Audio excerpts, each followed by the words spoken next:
Welcome to কিশলে। তো কিশলে সবাইকে স্বাগত। আমরা ইতিমধ্যে দুটো প্র্যাকটিসে দিয়ে দিয়েছি ডাব্লিউবি গ্রুপ সি এবং গ্রুপ ডি যে পরীক্ষা রয়েছে আপকামিং 1 তারিখ এবং 8 তারিখ মার্চের। তো দুটো কিন্তু রিজনিংয়ের প্র্যাকটিসের হয়ে গেছে। আজকে প্র্যাকটিসের নাম্বার 3। তো আজকের প্র্যাকটিসটা আগে বলে রাখি একটু ইউনিক আছে, তো চলো তোমরা লাস্ট পর্যন্ত দেখলে সেই ইউনিকটা বুঝতে পারবে। এছাড়াও বলে রাখি যে গ্রুপ সি এবং গ্রুপ ডি পরীক্ষাটা হতে চলেছে, তোমরা কিন্তু সেই পরীক্ষাটাকে খুব ইজিভাবে নেবে না। কেননা এই পরীক্ষা ইজিভাবে নেওয়ার একটাই কারণ কারণ এর আগে যে টিচিং স্টাফ পরীক্ষাটা হয়েছিল সেখানে কিন্তু কাট অফ অনেকটা হাই গিয়েছিল। আমরা সবাই জানি কাট অফ ক্লিয়ার করতেই পারেনি অনেকে ফ্রেশাররা। তাই এই যে পরীক্ষাটা কিন্তু একদম ইজিভাবে নেবে না, খুব ভালো করে পড়াশোনাকে চালিয়ে যাও যাতে তোমরা ভালো স্কোর করতে পারো। তো আজকে আমি রিজনিংয়ের টার্গেট 10-এ 10 যাতে তোমরা পাও তার জন্য আমি প্রতিনিয়ত কিন্তু ভিডিও দিচ্ছি। তো আমার ভিডিওগুলো দেখলে আশা করি তোমরা খুব উপকৃত হবে এবং 10-এ 10 মার্কস ক্যারি করতে পারবে। তো আজকেরটা কিন্তু একটু ইউনিক আছে। তো আজকে কি আমরা করব, গ্রুপ সি এবং গ্রুপ ডি টপ 20 রিজনিং প্র্যাকটিসের 3 রয়েছে। ক্লিয়ার বোঝা গেল? তো চলো আমরা শুরু করে দিই। তাহলে 1 নম্বর থেকে স্টার্ট করছি। তো 1 নম্বর কি বলছে দেখো, নিম্নলিখিত প্রশ্নটিতে প্রদত্ত বিকল্প থেকে সংশ্লিষ্ট শব্দ জোড়াটিকে নির্বাচন করুন। যক্ষা, ফুসফুস, টাইফয়েড কি হবে? এটাকে বলা হয় অ্যানালজি। যক্ষা ফুসফুসে আক্রমণ করে, টাইফয়েড কোথায় আক্রমণ করে বলতে পারলেই তুমি এটা উত্তর ঠিক করতে পারবে। চলো তোমাদেরকে আমি করতে দিলাম, করো।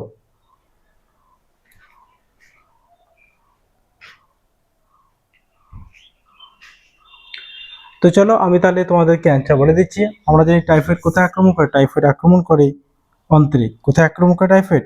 অন্ত্র। তাহলে আমাদের অন্ত্র, বি হচ্ছে option B is the correct answer, অন্ত্র। এটাকে কি বলা হয়? এগুলোকে বলে অ্যানালজি বলা হয়। কি বলা হয় এগুলোকে? এগুলোকে বলে অ্যানালজি। তো চলো আমরা নেক্সট কোশ্চেন নাম্বার 2 যাবো এবার। হ্যাঁ, তো চলো কোশ্চেন নাম্বার 2 এ কি বলা আছে, নিচের দেওয়া দুটি জোড়ার সাথে একই ধরনের প্যাটার্ন অনুসরণ করে এমন জোড়াটি চয়েস করুন বা নির্বাচন করুন। উভয় জোড়াই একই প্যাটার্ন অনুসরণ করে। দেখো এখানে একটা কোশ্চেন দেওয়া আছে আমাদেরকে। কিরকম কোশ্চেন দেওয়া আছে? এমভিআর যাই, এখানে একটু টাইপিং মিস্টেক হয়ে গেছে। তো যে জিনিসটা আসবে সেটা আমি বলে দিচ্ছি, এই জায়গাটাতে একটা আলাদা হবে। এমভিআর যদি এনডব্লিউএস হয়, ডিডব্লিউই যদি এইএক্সইএফ হয়, তাহলে কোনটা সেম ক্যাটাগরিতে প্যাটার্ন ওখানে আসবে সেটাই বলছে ওরা। তো এটাও অ্যানালজি। চলো দেখবো আমরা। চলো তোমরা আগে এটা করার চেষ্টা করো। এমভিআর যদি এনডব্লিউএস হয়, ডিডব্লিউই যদি ইএক্সএফ হয়, তাহলে কোনটা হবে আর কি। তো চলো আমরা এটা সলভ করবো এবার। চলো এম দেখো আমি বলে দিয়েছি কালকে, এম হয়ে গেল এন, ডি হয়ে গেল ই। কোথায় দেখবো সেরকম দেখো, জি হয়ে গেছে এইচ, বি হয়ে গেছে ডি, মানে এটা হবে না, বি হতে হবে সি, ডব্লিউ এক্স এটা হবে, আর ও হচ্ছে পি, এটা ঠিক আছে। চলো নেক্সট এবার দেখবো আমরা। ভি কি হয়ে গেল ইউ, ভি হয়ে গেল ডাব্লিউ এক ঘর, ডাব্লিউ হয়ে গেল এক্স, চলো এক ঘর দেখবো। টি হয়ে গেল এল, এটা হবে না কারণ টি এস ইউ হতে হবে। সি হয়ে গেল ডি, এটা ঠিক আছে। আই জি কে এল হয়ে গেল এম, এই দুটো ঠিক আছে। চলো এবার দেখি লাস্ট কি বলছে। আর এইচ হয়ে গেল ই এফ, তাহলে চলো এবার দেখবো আমাদের এইচ হয়ে গেল এল, না এইচ হতে হবে আই, এইচ হয়ে গেল টিটা হবে না, তাহলে option D is the correct, মানে এইচ হয়ে গেল টি, একদম রাইট হচ্ছে অপশন ডি। তো এটাকে প্যাটার্ন বলা হয়। চলো নেক্সট বলছে কমপ্লিট দ্য সিরিজ, আমাদের নাম্বার সিরিজ দিয়েছে। চলো তোমরা এটা করে দেখাও। 7, 12, 22, 42, 82 কোশ্চেন মার্ক দিয়েছে। চলো তোমরা এটা করে দেখাও। 7, 12, 22, 42, 82 চলো করো।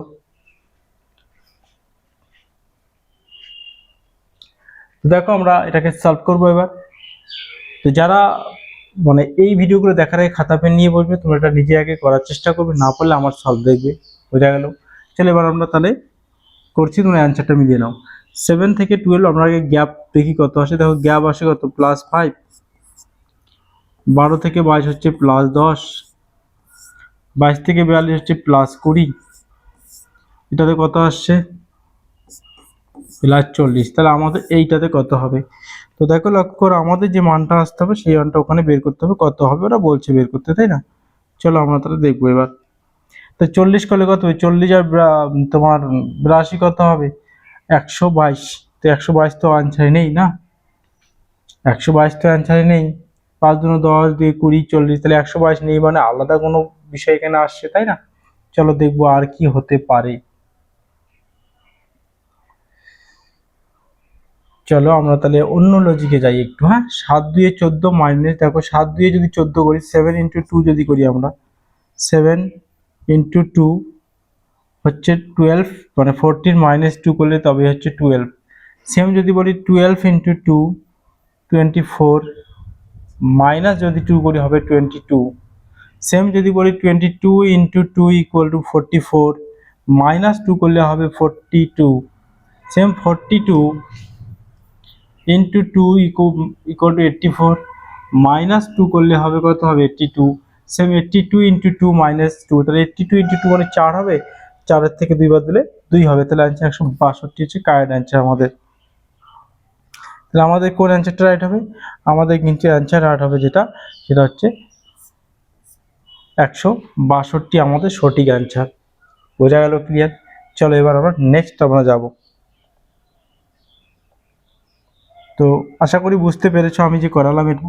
চলো নেক্সট, আলাদাটি বের করো। এখানে সেম ক্লাসিফিকেশন, ওয়ার্ড ক্লাসিফিকেশন বলা হয়, তো আলাদা বের করতে বলছে, তোমরা করতে পারো এটা, এখান থেকে আলাদাটি বের করতে হবে। চলো করো তোমরা সলভ। তো আলাদাটা বের করতে বলছি, চলো আমরা একটু আলাদা বের করার চেষ্টা করবো। লক্ষ্য করো এম আর আর, এম হচ্ছে এম থেকে টি যদি যাই, এম মানে আমরা জানি 13, আর মানে হচ্ছে 18, টি মানে হচ্ছে 20, ওয়াই মানে হচ্ছে 25। 13 সাথে 20, 18 সাথে 25, তাই না? ডব্লু মানে হচ্ছে 23, ডব্লু মানে 23, বি মানে হচ্ছে 2, ডি মানে 4, আই মানে হচ্ছে 9। চলো 23 আর 8 যদি করি আমরা, 23 8 হয় 31, কিন্তু আমার তাহলে এটা 26টা, তাই না? 13 আর 7, 23 সাথে হচ্ছে 30, 26 4 30, 4 ডি নাম্বার ঠিক আছে, 7 করলে 9, এটাও ঠিক আছে। মানে এটার সঙ্গে এটা একদম সেম মিলে গেল, মানে একই রকম রয়েছে। টি মানে হচ্ছে 20, টি মানে 20, আর ওয়াই মানে হচ্ছে 25, এ মানে 1, এফ মানে 6। তো দেখো 20 আর 1, 20 5 তো 25, 20 7 27 হয়, 26 শেষ, 1 আসবে। 25 আর 7 কত হয়? তো অবশ্যই 25 সাথে যাই হোক 26, আর ওদিকে 6 থাকবে, দেখো 6 চলে আসে। ডি কত হবে? ডি আসবে 4, আর আই হচ্ছে 9, কে হচ্ছে 11, কি হচ্ছে 17। 4 7 ঠিক আছে, 9 10 7, এখানে তো 8 যোগ করলো, 9 10 7, এই জায়গাটাতে দেখো 8 যোগ করলো, মানে এই জায়গাতে 8 যোগ, তাহলে অ্যান্সার ডি হবে না সি, মানে সরি অ্যান্সার হচ্ছে ডি। অ্যান্সার হচ্ছে ডি। ডি হচ্ছে আলাদা প্যাটার্ন, এই ডিটা আলাদা প্যাটার্ন, বাকি A B C same pattern রয়েছে, তাই বলছে আলাদাটি বের করতে বলছে। ক্লিয়ার? 7 করে যোগ করে। চলো নেক্সট, নেক্সট কি বলছে, চলো একটা এখানে দিয়েছে সেটা হচ্ছে, আমরা জানি যে আমাদের স্টেটমেন্ট এবং কনক্লুশন রয়েছে, সেই স্টেটমেন্ট এবং কনক্লুশন দিয়েছে। চলো তোমরা একটু করার চেষ্টা করো আগে।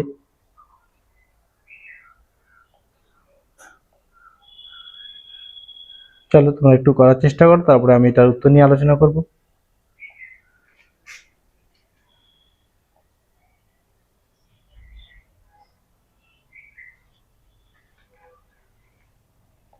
একটু দাঁড়াও।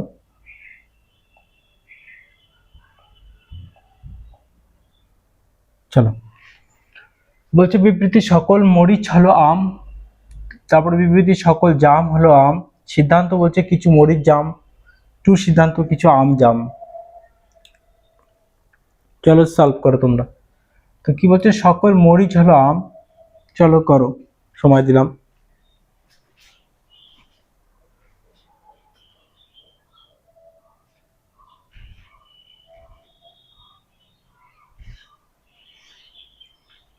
তো চলো আমি এবার সলভ করে দিচ্ছি। বলছে সকল মরিচ হলো আম, আমি কালকে বুঝিয়েছিলাম। সকল কথাটা ভেতরে থাকে, কার ভেতরে? পরেরটার ভেতরে। এই যে পরেরটা বলতে আম, আম হচ্ছে পরেরটা, এই যে আম হচ্ছে পরেরটা। আম কথাটার ভেতরে কে থাকবে? সকল যার সঙ্গে থাকবে, অর্থাৎ এই সকল কথাটা যার সঙ্গে থাকবে সেটা থাকবে, তাই আমি দিলাম। তো এটা কি, সকল মরিচ হলো আম, এটাকে আম ধরলাম। তারপর কি বলছিল লক্ষ্য করো,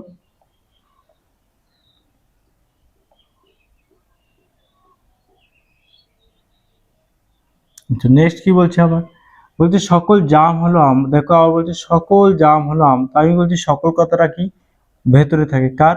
ওই পরেরটা। এটা কি এখানে আম বলছে না, তো সকল জাম হলো আম, আম আমের ভেতরে আসবে জাম, মানে এখানে একটা, এখানে আরেকটা আসবে জাম, এটা আমরা জাম ধরতে পারি। সকল জাম হলো আম, তাই না? সকল জাম হলো আম হয়ে গেল, মানে আমের ভেতরে দুটো, জামও আছে মরিচও আছে। চলো সিদ্ধান্ত, কিছু মরিচ হলো জাম, কিছু মরিচ জাম, দেখা যাক কি নেওয়া যায় কিনা। কিছু আম হলো জাম, কিছু আম তো জাম হবেই তাই না, কিছু আম জাম তো অবশ্যই হবে, কেননা কিছু আম তো জাম হবেই, কারণ এই যে জামগুলোই আম, তাই আম কিছু আম তো জাম আছে। চলো এখন আমরা জানি 2 নম্বর ঠিক, 2 নম্বরটা একদম রাইট। কিন্তু 1 নম্বর কি, কিছু মরিচ হলো জাম, ভালো করে বুঝবে, একটু ক্লিয়ারলি বোঝা নেওয়ার চেষ্টা করবে। কিছু মরিচ হল, কিছু মরিচ জাম, তাই না? তো কিছু মরিচ জাম আমরা বলতে পারি কি না? দেখো আমরা কিন্তু হতে পারে নিতে পারি, যে হ্যাঁ হতে পারে, যে কেন না হতে পারে, কারণ যেহেতু এই মরিচের মধ্যে আম রয়েছে, মানে আমের মধ্যে মরিচ রয়েছে, আমের মধ্যেই জাম। কিছু মনে করো সাপোজ কিছু সংখ্যক মরিচ মনে করো জামের মধ্যে চলে যেতেই পারে, চলে যেতেই পারে, তাহলে আমরা এক্ষেত্রে কোন অনুসরণটা নিতে পারি? লক্ষ্য করো, আমরা যদি সম্ভাবনার দিক থেকে দেখি, পসিবিলিটির দিক থেকে দেখি, তাহলে অপশন এ কিন্তু রাইট। আর যদি বলি না এখানে কোনো পসিবিলিটি দেখবো না, আমরা সেক্ষেত্রে কিন্তু একদম 100% বলতে পারি যে সকল যে 2 নম্বর কিছু আম হলো জাম, মানে কিছু আম জাম নিতে পারি একদম। এটা এখানে তো সম্ভাবনার কোনো ব্যাপার নেই, এখানে তো হবেই অ্যান্সার, তাই না? 2 নম্বরটা রাইট। তো আমরা এখানে অবশ্যই শুধুমাত্র সিদ্ধান্ত 2 যে ব্যাপারটা আছে 2 অনুসরণ করে বলতে পারি, কারণ এখানে 1 এবং 2 দুটোকে অনুসরণ এই কারণে করা যাবে না। তার কারণটা হচ্ছে কি বলে দিচ্ছি আমি, কারণটা হচ্ছে আমার যে 1 সিদ্ধান্ত সেটা কিন্তু আমি পসিবিলিটি দিক থেকে নিতে পারি, সম্ভাবনা দিক থেকে। এখানে তাহলে লেখা থাকতো শুধুমাত্র মানে সিদ্ধান্ত 1 সঠিক হতে পারে, সিদ্ধান্ত 1 সঠিক হতে পারে, তাহলে আমরা নিতে পারতাম, কিন্তু এখানে হতে পারে কথাটা নেই আমাদের, তাই আমরা কিন্তু শুধুমাত্র সিদ্ধান্ত 2 অনুসরণ করে বলতে পারবো, কারণ এটা আমাদের 100% রয়েছে, কোনো পসিবিলিটি ব্যাপার নেই এখানে। চলো নেক্সট। নেক্সট আজকে একটু কোডিং ডিকোডিং দিয়েছি আমি, কারণ বলা যায় না দিতেও পারে। কি বলেছে, কোনো নির্দিষ্ট সাংকেতিক ভাষায় কেসকে বলা হয় 4982, কেস সিএজি, চলো তোমরা করো। কেসকে 4982 দিয়েছে বলেন, এবং নীলকে NILE কি দিয়েছে 3179, না আর ওটা অ্যাভয়েড করছি, পরে দেখছি আমি। 3179 আরটা কি দিয়েছে, গেইনকে GAIN, গেইনকে 7418 দিয়েছে, 7418, এবং এটা গেল।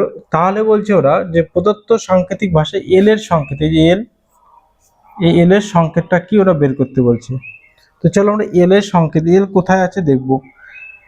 তো দেখো খুবই সহজ এগুলো বের করা, আমি বোঝাই দিচ্ছি। দেখো এল খোঁজা আছে, কোথায় আছে সেটা আগে দেখো, এল এখানে আছে না, তো যদি আমি খুঁজতে চাই এল কোথায় আছে, এল আমার এখানে আছে,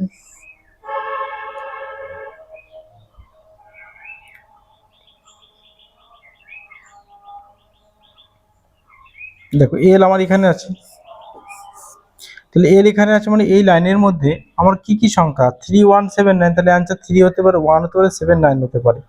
3179 চারটাই দেখো আছে অপশন, ভালো কথা। তার মানে এল তো আর কোথাও নেই, তাই না? যারা জানো না শিখে নাও, এল আর কোথাও নেই। তাহলে আমি দেখবো এবার এখানে, সাপোজ এখানে 3 আছে, এইখানে 3 আছে, আছে, অন্য কোথাও 3 আছে কিনা দেখবো। দেখো অন্য কোথাও 3 নেই, অ্যান্সার 3 হওয়ার সম্ভাবনা প্রবল রয়েছে, হবেই। জাস্ট 7 দেখি, দেখো এখানে 7 আছে, এখানেও 7 আছে, দেখো লক্ষ্য করে, এখানেও 7, এখানেও 7, তাহলে এল তো 7 হবে না, কারণ এল একটাই আছে, নিচে তো এল নেই না। চলো বোঝাই দিচ্ছি আমি, তাই 3 অ্যান্সার হবে। 9 দেখো, দেখো এখানেও 9 আছে, এখানেও 9 আছে, তাহলে 9 তো হবে না, কারণ এখানে তো এল নেই না, এখানে তো এল নেই। 1 দেখো এখানে 1 আছে, এখানে 1 আছে, লক্ষ্য করো এই দু জায়গায় 1, মানে এখানে তো এল নেই, তাহলে অ্যান্সার কি হবে, এল মানে 3 হবে। তো দেখো এগুলো কিন্তু এইভাবে করবে, খুব তাড়াতাড়ি অ্যান্সার দিতে পারবে, বুঝলেন? 1 হচ্ছে আমাদের অ্যান্সার। চলো নেক্সট।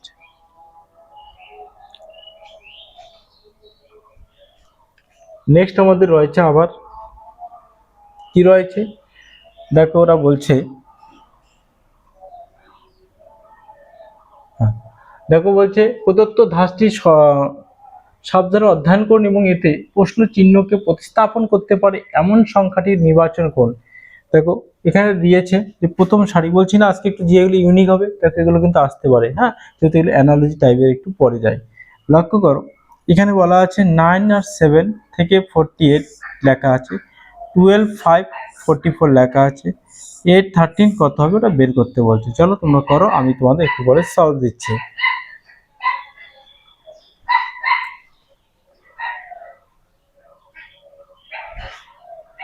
তো অবশ্যই এগুলো আমাদের করতে হবে, কেননা বলা যায় না এসএসসি দিয়ে দিতেই পারে।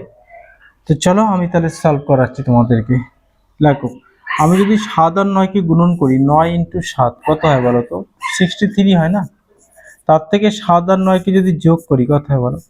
16 হয়। মাইনাস করে দিই তাহলে কত হয়? 13 থেকে 7 লং 63, 9 আর 4 সরি 13 হয়। যোগ করলে হচ্ছে 3 3 7 লং 63, 9 10 আর সেইখানে 7 তো ভুল হলো, 9 10 আর 6 16। যদি আমি 16 কে করি কত হয়? 13 থেকে 6 গেলে 6 6 12 13 7 হয় না? মিলছে না। 7 লং 63 করা যায়, কিন্তু 9 আর 7 কে যদি যোগ করি 9 10 6 16, তো 16 যদি আমরা মাইনাস করি কত হয় দেখি আগে। 13 থেকে 6 গেলে 6 6 12 আর 13 7, 6 থেকে 4। আমি যদি +1 করি তাহলে হয় 48, তাই তো? চলো দেখি নেক্সটটা আসে কিনা।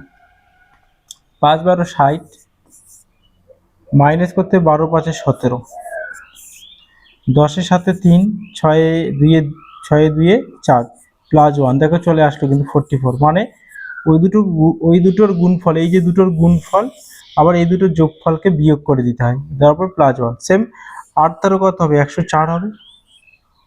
104, 13 আর 8 কত হবে? 21 হবে। মাইনাস করো, তাহলে কত হবে এখানে? 4 থেকে 1 গেলে 3 হবে, 10 থেকে 2 গেলে 8 হবে। তাহলে +1 করে দাও, হয়ে যাবে 84। তাহলে 84 ইজ দ্য কারেক্ট অ্যান্সার। খুবই ভালো জিআই। তাহলে 84 হচ্ছে আমাদের কারেক্ট অ্যান্সার। বোঝা গেল? চলো নেক্সট। নেক্সট কি বলছে দেখো, ব্লাড রিলেশন দিয়েছে এ ও পি স্বামী স্ত্রী, মানে এ ও পি স্বামী স্ত্রী, মানে এ স্বামী পি স্ত্রী। কিউ হলো এ এর পুত্র, কিউ আবার এ এর পুত্র, জি হলো পি এর মা, জি পি এর মা, পি ও আর দুই ভাই, ভালো কথা। এম হলো আর এর বাবা, নিচের কোনটি সঠিক বের করতে বলছে। তো চলো আমরা এটা সলভ করব, তোমরা একটু সলভ করার চেষ্টা করো আগে। তো আবারও বলছি, খুব ভালো করে পড়াশোনা চালিয়ে যাও। গ্রুপ সিডি পরীক্ষায় ভ্যাকান্সি বেশি অবশ্যই, কিন্তু অনেকগুলো ভ্যাকান্সি বেশি হলেও কিন্তু এখানে অ্যাপ্লাইও প্রচুর রয়েছে। কাট অফ কিন্তু হাই যাবে, আমি আগে থেকেই বলছি। তাই ভালো করে পড়াশোনা করো, ভালো স্কোর করতে পারো, সেটাকে মাথায় রাখো। রাত জেগে এখন পড়াশোনা করো, রাত জেগে মোবাইল ব্যবহার করো, মোবাইল ব্যবহার করো না, ফোনে কথা বলো না। তো তুমি তোমার জীবনটাকে আগে তৈরি করো। যদি তৈরি করতে না পারো তাহলে তোমাকে ছেড়ে সবাই চলে যাবে। তুমি নিজেকে আগে তৈরি করো, সবাই চলে আসবে। তাই পড়াশোনায় মন দাও। চলো, এ ও পি স্বামী স্ত্রী, তাহলে এ পি স্বামী স্ত্রী মানে এই চিহ্ন, এ স্বামী আর পি হচ্ছে স্ত্রী। কিউ হলো এ এর পুত্র, এ এর পুত্র কিউ, এর পুত্র হচ্ছে কিউ, তাহলে আমরা জানি পি এরও পুত্র হবে না। জি হলো পি এর মা, পি এর মা আবার জি, জি হচ্ছে কার মা? পি এর মা, তাহলে এর শাশুড়ি। পি ও আর দুই ভাই, পি আর আর হচ্ছে দুই ভাই, পি ও আর দুই ভাই। আচ্ছা চলো, তার মানে এখানে স্বামী স্ত্রী বলতে এ কে স্ত্রী বলতে হবে, পি কে স্বামী বলতে হবে, মানে ছেলে বলতে হবে। পি ও আর দুই ভাই বলছে না। এম হলো আর এর বাবা, এম কার বাবা? আর এর বাবা হচ্ছে এম। কোশ্চেন, নিচের কোনটি সঠিক? চলো দেখবো। তাহলে আমরা বলতে পারি জি আর এম হচ্ছে কি হাজবেন্ড ওয়াইফ। দেখো, আর হলো কিউ এর মামা, আর হলো কিউ এর মামা, কিউ এর মামা কি? হ্যাঁ তাই তো, কিউ এর মামাই তো হবে নাকি? কিউ এর মামা তো হচ্ছে না, কেননা পি ও আর দুই ভাই বলেছে, হবে না, এটা ভুল। মামা না, কাকা। পি জি হলো এর শ্বশুর, জি হলো এর শ্বশুর, জি কার শ্বশুর? শ্বশুর না, শাশুড়ি হতে হবে। চলো এটাও ভুল। এ হলো এম এর কন্যা, এ হলো এম এর কন্যা, এম এর কন্যা না, এম এর হচ্ছে পুত্রবধূ, এটা ভুল। কিউ হলো আর এর ভাইপো, কিউ হলো আর এর ভাইপো, যে আর এর ভাইয়ের ছেলে, অবশ্যই রাইট, ডি হচ্ছে সঠিক। কিউ হলো আর এর ভাইপো হচ্ছে আমাদের, ডি অপশন হচ্ছে আমাদের কারেক্ট অপশন। বোঝা গেল? ক্লিয়ার? চলো নেক্সট। একটু ইউনিক বলছি না আজকে, সব ইউনিক ইউনিক নিয়ে আসছি তোমাদের জন্য। চলো, ভালো লাগলে অবশ্যই লাইক করো, শেয়ার করো, সাবস্ক্রাইব করো। দেখো এই যে তোমাদের এটা আছে কিন্তু পরীক্ষায় কোশ্চেন ফিগার, একটু আমি ছোট করে দিচ্ছি তোমাদের, কিন্তু কোশ্চেন ফিগার আছে পরীক্ষায়। তো দেখো, কোশ্চেন ফিগার বলতে তোমাদের দেখবে লেখা আছে যে প্যাটার্ন অ্যান্ড সিকোয়েন্স রয়েছে, ঠিক আছে? সেই প্যাটার্ন আর সিকোয়েন্সে যে জিআইগুলো আমি কিন্তু নিয়ে আসছি আজকে। চলো, যারা এই 3 নম্বর প্র্যাকটিস সেট দেখবেন তারা অনেকটাই মিস করবে কিন্তু। চলো, কোশ্চেন ফিগার কিভাবে করে একটু বুঝিয়ে দিচ্ছি। লক্ষ্য করে, এখানে একটা তীর চিহ্ন আছে, এখানে তীর চিহ্ন, এরকম করে তীর চিহ্ন দেওয়া আছে। তারপরে দেখো এখানে বি নম্বরে এরকম করে তীর চিহ্ন আছে, এখানে দেখো একটা কোশ্চেন নম্বর, এখানে তাহলে অ্যান্সারটা কি আসবে, তারপরে তীর চিহ্নটা কিন্তু অবশ্যই এটা হবে, তাই তো। চলো দেখো লক্ষ্য করো, বোঝাচ্ছি আমি। এইখানে যে তীর চিহ্নটা ছিল এদিকে দেখো সোজা হয়ে গেল, মানে কি এটাকে 45 ডিগ্রি বলা হয়, 45 ডিগ্রি। তারপরটা কি হবে তাহলে দেখো, তারপরটাকে ঠিক আমরা এইখানে 45 ডিগ্রি নেব, তারপরে ওই যে ওইটাকে দেখো আবার 45 ডিগ্রি, এগুলোকে ডিগ্রি অনুযায়ী ঘোরাতে হয়। তাহলে প্রথমেরটা এটাই দেওয়া আছে, পরেরটা কি হবে, পরেরটা তাহলে এইটা হয়ে গেল না, মানে এই যেটা, তারপরটা তাহলে এইটা হবে, তাহলে লাস্টেরটা ওই যে ওইটা হবে, তাহলে অ্যান্সার হবে এই দিকে যেটা আছে, মানে option A is the correct answer. বোঝা গেল?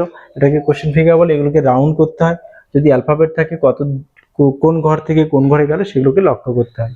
চলো নেক্সট, সেম রয়েছে, তোমরা এটা করো, আমি তারপরে বোঝাচ্ছি।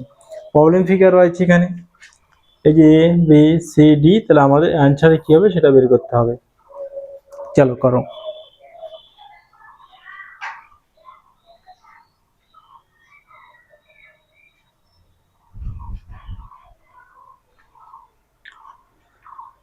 চলো তাহলে আমি একটু সলভ করিয়ে দিই, না পারলে দেখো।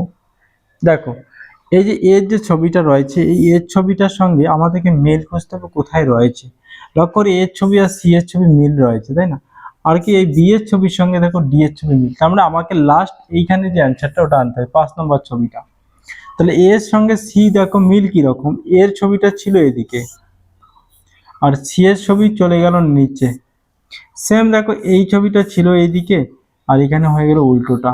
তাহলে আমরা 1-এর সঙ্গে 3 আর 3-এর সঙ্গে 5-কে কম্পেয়ার করতে পারি সেম। তাহলে পরেরটাও কি হবে, উপরে উল্টে যাবে। তো দেখো উপরে উল্টে এটা না, এটা হবে না, এটা একদম সম্পূর্ণ লাগানো, এটা তো হবে না, এটা হবে না, এটাও হবে না, কারণ নিচে লাগানো, কিন্তু এখানে তো লাগানো নেই, এখানে কি লাগানো আছে না নেই।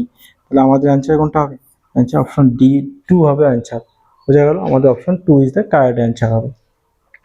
চলো নেক্সট আবার আছে, চলো করো, সুন্দর কোশ্চেন ফিগার রয়েছে আবার, চলো সলভ করো, দেখি কে কে পারো, সলভ করো।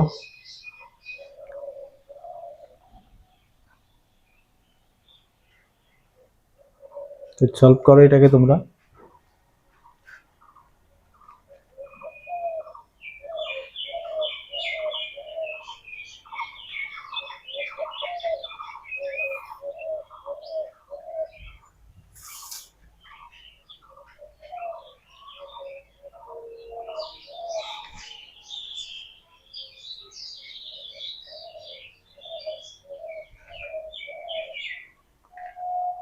তো দেখো তাহলে আমি করিয়ে দিচ্ছি, লক্ষ্য করো আমরা এগুলোকে এবার কিভাবে সলভ করবো। দেখো এই যে আমরা প্রথমত এই ক্রস চিহ্নটাকে নিয়ে ঘোরাই, এই যে ক্রস চিহ্ন এখানে ছিল, দেখো এখানে চলে আসলো মানে 1 ঘর উপরে গেল, আবার এই কিনারে আসলো মানে ফির 1 ঘর আসলো, ফির এখানে। তাহলে এবার কি এই জায়গাটাতে আসবে, দেখবো কোন কোন অপশন ওই জায়গায় আছে। তো অপশন এ হবে না, উপরে আছে। অপশন বি হবে না, মাঝে আছে। অপশন সি হবে না, দেখো অপশন ডি আমরা পেয়ে গেলাম, একটাই আছে। তাহলে অপশন 4 হচ্ছে আমাদের কারেক্ট অ্যান্সার। বোঝা গেল? যদি আরো এরকম ভিডিও চাও অবশ্যই জানিয়ে দাও কমেন্টে। বলছি না আমি তোমাদেরকে, আমি টার্গেট কি করবো বলো তো, 10-এ 10 যাতে তোমরা পাও আমার এই ভিডিওগুলো দেখে, তার জন্য আমি এভাবে বানাচ্ছি যাতে ঠিক তোমরা 10-এ 10 পেয়ে যাও। চলো পাজল টেস্ট, চলো করো। আর S T P O Q 5জন লোক উত্তর দিকে মুখ করে একটি সারিতে বসে আছে। আমি এর আগে এটা করাইনি, আজকে দিয়েছি তোমাদের করানোর জন্য। টি সারিটির ঠিক মাঝখানে বসে আছে, কিউ পি এর ঠিক ডান দিকে এবং টি এর ঠিক বাঁ দিকে বসেছে। এস কোনো প্রান্তে বসে নেই, কে আর এর বাঁ দিকে তৃতীয় স্থানে রয়েছে, বের করতে হবে। চলো লক্ষ্য করো, আমি করাচ্ছি, পারলে তোমরা আগে নিজে করতে পারো, কোনো সমস্যা নেই। তো ওই যে একটা কথাই বললাম, জোরদার এই কয়েকদিন পড়াশোনা করো। আজকে ডাব্লিউপি কনস্টেবলের রেজাল্ট প্রকাশিত হওয়ার কথা, তো প্রকাশিত হলে খুবই ভালো, অল দ্য বেস্ট সবার জন্য, যারা ইন্টারভিউ দিয়ে আসছো তাদের জন্য। চলো করিয়ে দিচ্ছি। তো কি বলছে, প্রথমত এগুলো করতে গেলে আমাদের দেখতে হয় এক একটা লাইন। তো ওরা বলছে উত্তর দিকে মুখ, তো উত্তর দিকে মুখ মানে উপরের দিকে আমরা মুখ করাচ্ছি। টি সারিটির ঠিক মাঝখানে বসে আছে। চলো তাহলে কয়জন ব্যক্তি, 1 2 3 4 5 6জন ব্যক্তি। তাহলে 6জন ব্যক্তি না, 5জন, 5জন ব্যক্তি। আচ্ছা টি যদি মাঝে থাকে তার মানে টি এর এদিকে 2জন আর এদিকে 2জন করে নিলাম প্লেস, হ্যাঁ। তারপরে চলো কিউ পি এর ঠিক ডান দিকে এবং টি এর ঠিক বাঁ দিকে। টি এর বাঁ দিকে কে, টি এর বাঁ দিকে কিউ রয়েছে। টি এর বাঁ দিকে মানে এখানে হবে কিউ, আর কিউ আবার কার ডান দিকে, ঠিক পি এর ডান দিকে রয়েছে। চলো, এস কোনো প্রান্তে বসে নেই, তার মানে এস এখানে, এই দুটো তো ফাঁকা, তাহলে এস যদি প্রান্তে না থাকে এস এখানে থাকবে, আর বাকি কে থাকতেছে আর, তাহলে আর আমাদের এখানে বসবে আর বাবু। কোশ্চেন কি, আর এর বাদিকে তৃতীয়, তাহলে আর এর বাদিক মানে এই দিকটাকে বাদিক, তোমার যেটা বাদিক ওটাই ওর বাদিক, তোমাদের যেটা ডান দিক ওটাই ওদের ডান দিক হবে, ওইভাবে কিন্তু করলাম। তৃতীয় স্থানে কি 1 2 3 মানে কিউ আছে, এই যে কিউ, তাহলে option Q is the correct answer, আমাদের B, option B is the right answer, Q. বোঝা গেল? খুবই ভালো জিআই, এগুলো আসতে পারে কিন্তু এগুলোকে, আমরা যে পাজেল টেস্ট বলা আছে এই পাজেলটের মধ্যে কিন্তু এগুলো আসতে পারে। চলো নেক্সট, কমপ্লিট দ্য সিরিজ, আবারও একটা সিরিজ দিয়েছে 3 লেটার সিরিজ, করো।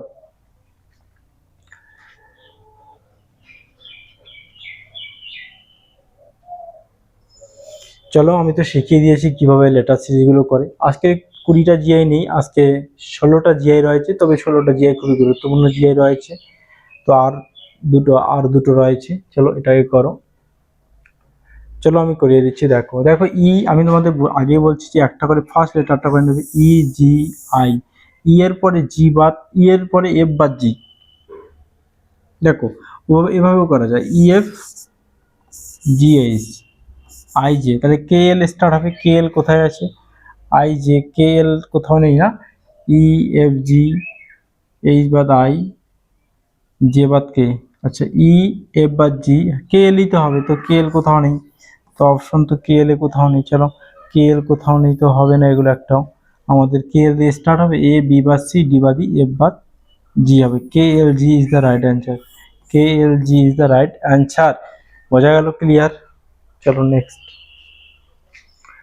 আবার সিরিজ দিয়েছে সংখ্যা থেকে সিরিজ, চলো করো দেখি কে কি পারো। 51 53 59 61, আবারও আমার সমস্ত ভাই বোনদের উদ্দেশ্যে একটাই বার্তা, ভালো করে পড়াশোনা করো, যে সমস্ত রিক্রুটমেন্ট আসবে রিক্রুটমেন্টগুলো যেন তোমরা ধরতে পারো এবং পাস করতে পারো।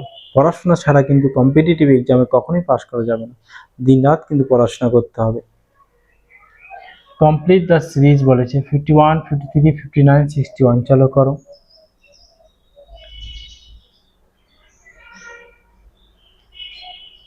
ঠিক আছে, আমি করিয়ে দিচ্ছি। তো 51 এগুলো দেখাই যাচ্ছে, এগুলো যে 51 বলো, 53 বলো, 59 বলো, 61, এগুলো সব মৌলিক সংখ্যা। কি সংখ্যা? মৌলিক। 61 এর পরে মৌলিক সংখ্যা কত হবে? 63 মৌলিক সংখ্যা না, 65 না, আমরা জানি 67 হচ্ছে মৌলিক সংখ্যা, 63 পরে 67 হচ্ছে আমাদের রাইট অ্যান্সার। বোঝা গেল? চলো নেক্সট কোনটি আলাদা বলছে, চলো আমাদের যেটা অড নাম্বার বের করতে হবে, কোনটা আলাদা বলছে। ক্লাসিফিকেশনও বলা হয় এগুলোকে, সমস্যা নেই। তো চলো আলাদাটা বের করো, তোমাদের আমি টাইম দিচ্ছি। 216, 729, 343, 225, খুবই ভালো জিআই। তো আশা করি অনেকেই বুঝে গেছো কি দিয়েছি। দেখো 216 কি, এই যে 216 আমরা জানি 6 এর কিউব, 729 কি, 729 9 এর কিউব, 343 কি, 7 এর কিউব, তাহলে 225 কারো কিউব না, এটা 15 স্কয়ার, তাহলে আলাদা হবে ডি নাম্বার হচ্ছে আমাদের অ্যান্সার। তো এটাই ছিল আজকের জিআই। তো আজকের জিআই কেমন লাগলো প্র্যাকটিস করতে আমাকে জানাবে, আর অবশ্যই যদি তোমরা আরও এরকম ভিডিও পেতে চাও অবশ্যই জানাবে কমেন্টে, এবং যদি ভিডিওগুলো ভালো লাগে অবশ্যই সাবস্ক্রাইব করে রেখে দাও। এটা শুধু গ্রুপ সিজি আমি প্র্যাকটিসে নিয়ে আসছি, আমি এরপরে সমস্ত পরীক্ষার প্র্যাকটিসে নিয়ে আসবো। আপাতত গ্রুপ সিডির যে জিআই প্র্যাকটিসে নিয়ে আসি, আমি কয়েকদিন পরে যখন জিআইগুলো দিয়ে দেবো আর একটা প্র্যাকটিসে দেবো জিআই, তারপরে আমি ম্যাথের প্র্যাকটিসেরও নিয়ে আসবো। তো আমার এই জিআইগুলো যারা ফলো করবে তারা আশা করি 10-এ 10 পেয়ে যাবে, সেম ম্যাথগুলো যারা ফলো করবে তারা 10-এ 10 পেয়ে যাবে, একদম সিলেবাসের অন্তর্ভুক্ত থেকে নিয়ে আসবো আমি। তাই তোমরা আমাদের চ্যানেলটাকে সাবস্ক্রাইব করে রেখে দাও। তো আজকে আমরা এ পর্যন্তই।